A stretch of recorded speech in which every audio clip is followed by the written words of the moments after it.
Bonjour, aujourd'hui on va parler de moodboard, on va voir à quoi ça sert, comment on le fait et plus particulièrement on s'intéresse au moodboard d'identité de marque.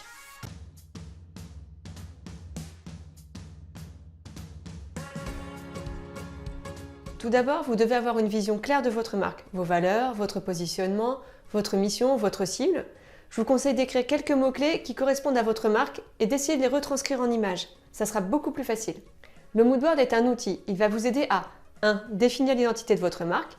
En fait, ça va vous permettre d'avoir une vision claire de l'ambiance de votre marque, ce à quoi vous aspirez, pour qui vous le faites, quel message vous voulez communiquer.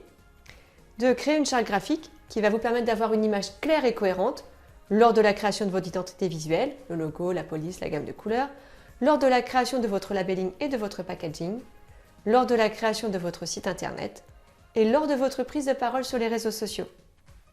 Et enfin, c'est un garde-fou lors de votre création. En fait, vous allez vous poser la question, est-ce que mon produit correspond à mon identité de marque? Le moodboard est un outil de travail. Il doit donc évoluer, changer en fonction de l'évolution de votre marque. Si vous le faites sur du papier, je vous conseille de ne pas coller, mais plutôt de punaiser ou d'utiliser du scotch repositionnable en fait, pour pouvoir revenir facilement dessus, retravailler, rechanger, recoller, décoller. C'est vraiment important en fait, que ce soit facile d'intervenir dessus.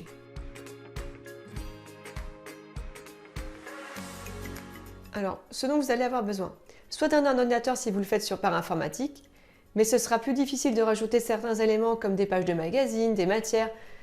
Soit si vous le faites sur du papier, je vous conseille de prendre un Cadapac.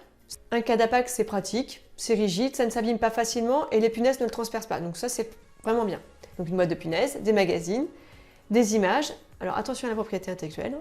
Et autre chose qui vous paraît pertinent. Pour le rendu du moodboard, je laisse à chacun le choix de faire parler son inspiration. Vraiment, c'est comme vous voulez. Il y a 1000 façons de le faire. Vous pouvez aller faire un tour sur Pinterest, image de moodboard. Moi, j'aime bien quand c'est assez clair, régulier. J'aime quand la personne qui va le voir, qui est en face, peut comprendre facilement mon parti pris. Bon, moi je m'installe dans une pièce assez grande, j'étale mes photos et je les trie. Attention, il faut bien faire la différence entre des photos pour un moodboard, une photo de marque, d'inspiration, d'ambiance, et des photos de tendance. En fait, on a tendance un petit peu à faire cohabiter les deux.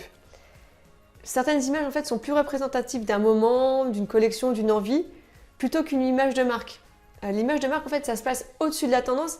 C'est vraiment l'ambiance générale de votre marque. Ensuite, je pars de celles qui me semblent les plus fortes, les plus importantes, et j'essaie de les classer par ambiance de couleur. Les photos qui me semblent importantes au départ ne sont pas forcément celles qui restent à la fin. Et voilà, mon moodboard est fini.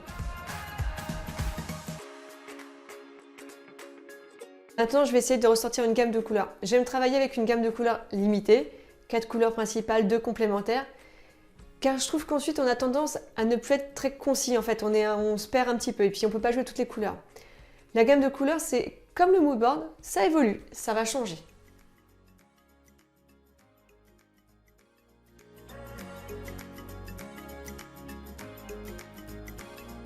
Vous savez donc 2-3 choses pour créer votre propre ambiance de marque, de laquelle vous allez faire découler votre identité visuelle, donc votre logo, votre charte graphique.